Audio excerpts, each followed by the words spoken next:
Nako, matagal tayo hindi makapag-upload ngayon. Okay guys.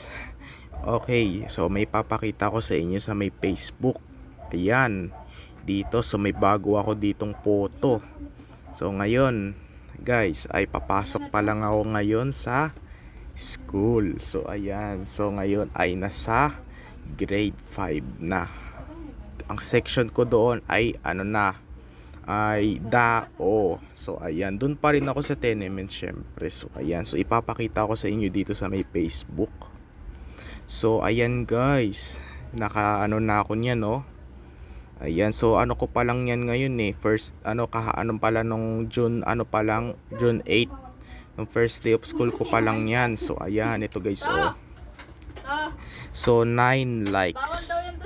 May nag-comment pa, nice Dave, sabi nice Dave. So ito, nilagyan pa ng ganito sa Facebook ko, pati ito yung bag ko. Ayan, ito ang babasahin ko sa inyo. So wait lang guys, nakakunik kasi ako sa sa Bluetooth. Wait lang, batayin ko muna yung natin.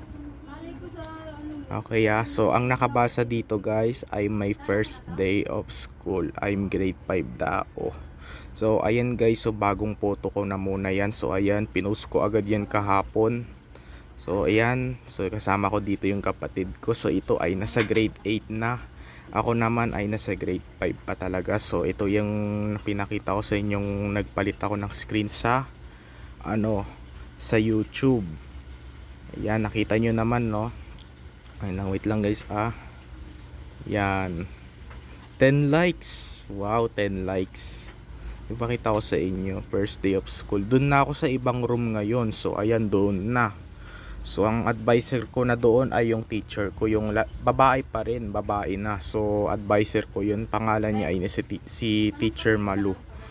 So ayan, so hindi ko pa sa inyo ipapakita yung room ko kung kung kasi doon na ako ngayon sa ibang room, doon sa may building na pinagaano ng grade 6. So doon na rin ang grade 5. So sa ibang room doon sa may buildings, ayan, doon sa may tenement. Ayan guys, so ayan, ang ganda, no. So ito yung first day of school pa lang pala natin. Wait lang guys, nagkamali tayo. So ito yung first day of school, tapos ito yung